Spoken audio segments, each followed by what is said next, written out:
Hi everyone, I am a psychology student at master's level in psychotherapy, and today I'll be reacting to the therapy scenes in Good Will Hunting.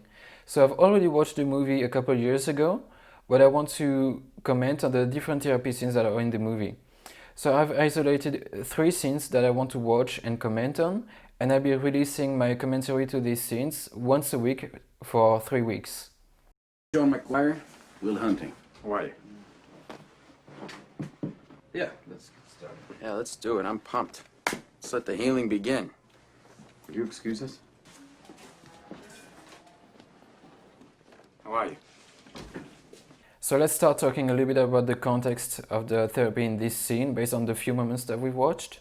This is taking place in Sean's office at the university, which is not exactly a private office. So I think we're gonna see the effects of that during the different scenes that we're gonna watch together.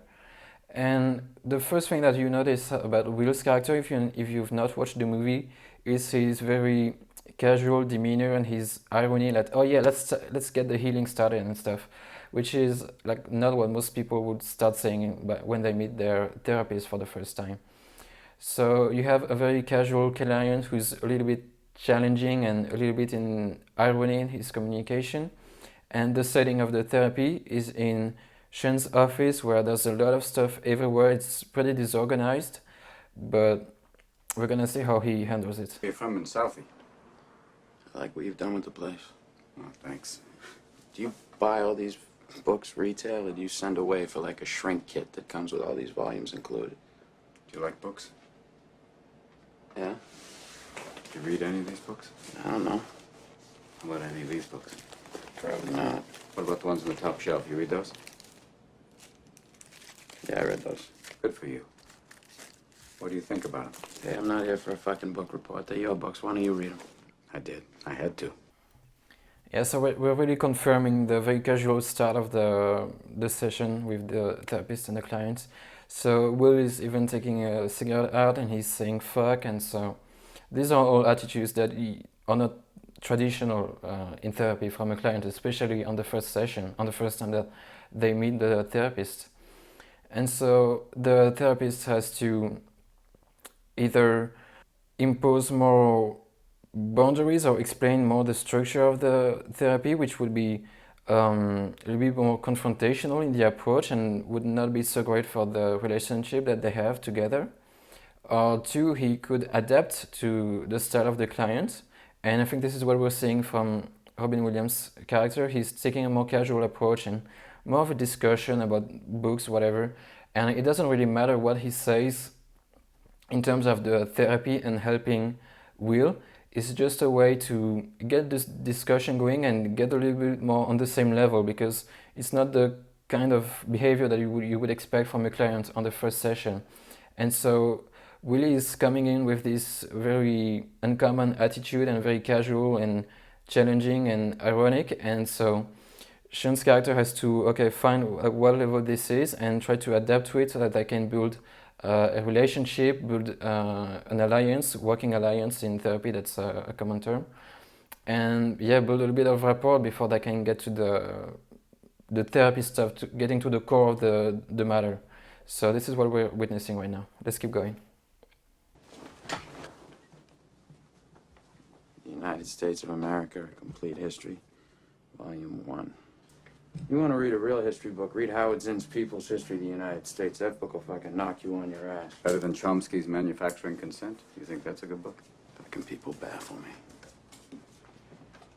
Spend all your money on these fucking fancy books. You surround yourselves with them. They're the wrong fucking books. Hey, you know you'd be better off shoving that cigarette up your ass. It'd probably be healthier for you. Yeah, I know. It really gets in the way of my yoga.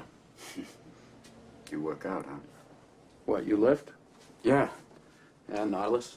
No, free weights. So we're still seeing this attitude and this strategy of just keeping a conversation going on very superficial matters and levels of discussion. We're just talking about working out because it just came up, and so it's one way to build a little bit of relationship and relating to each other, and that's one way to keep it going and to mostly to keep it started, because you can see how Will is a little bit challenging as a client. He walks around the room and he tries to find ways to get to his therapist by making comments on like his social status, on his education and that kind of stuff.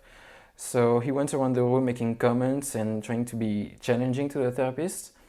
And now we've started to talk about working out because it just came up, and so the therapist is taking that, oh yeah, I work out too, and so we can keep it going more on that level where both people can relate, and it's not so much a social status, like flexing your education or what you know, etc. So this is, I think, what would be going on in his head right now. What do you bench? 285. What do you bench? You paint that? Yeah. You paint? It's a real piece of shit. Oh, well, tell me what you really think. Just the linear and impressionistic mix makes a very muddled composition. It's also a Winslow Homer ripoff, except you got Whitey rowing the boat there. Oh, it's art one, eh? It wasn't very good. That's not really what concerns me, though. What concerns you? Just the coloring. You know what the real bitch of it is? It's paint by number. Is it color by number? Because the colors are fascinating to me. Are they really? What about that? I think you're about one step away from cutting your fucking ear off. Really? Oh, yeah. Think I should move to the south of France, change my name to Vincent? So we're still in this weird zone where Shin is trying to relate to Will and to build this common ground, but Will is still very much on the challenging side, conflictual communication. And so Sean has to try to salvage the situation and get it away from conflict and keeping it more on a lighter level of communication. And so this is what's going on right now, and we see where it goes. Maybe you're in the middle of a storm, a big fucking storm. Yeah.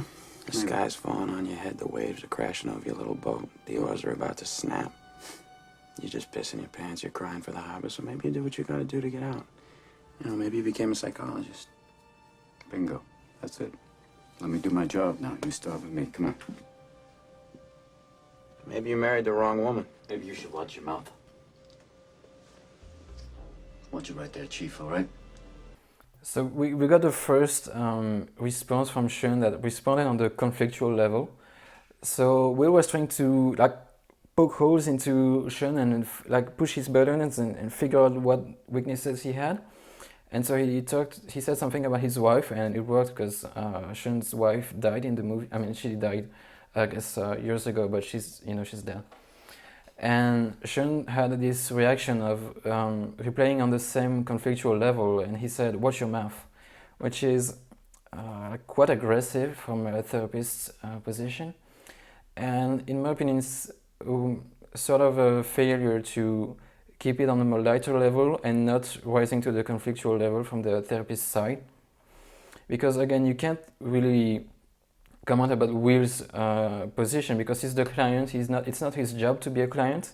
So he comes in the session with whatever attitude he has, and it's the therapist's job to adapt and to keep it in a, let's say, a realm of conversation that's acceptable and that can potentially lead to a more productive communication later down the road.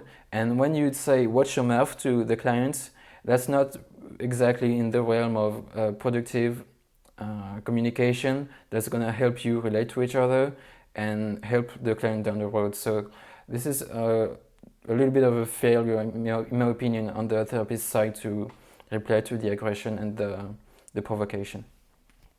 Well, that's it, isn't it? You married the wrong woman. What happened? Why'd she leave you? Was she, banging some other guy? If you ever disrespect my wife again, I will end you. I will fucking end you. Got that, Chief? Time's up.